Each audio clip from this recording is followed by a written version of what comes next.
Kenya tuliozaliwa na Mungu. Hatuna budi kuienzi na kuijenga zaidi. Ndiyo maana mabanati kutoka shule ya mtaa Maria Stefano tawaletea mziki wa taarab wenye mada tuijenge Kenya yetu.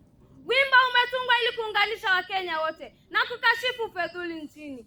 Sauti zilizotumika ni za Simba Mzee Yusuf na Malkia Hadija Yusuf. Daraja 4-4-6. Serebukeni nasi hadi tamati. Kenya nchi yangu,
Asante, wametumbuiza vizuri katika makofi kwao.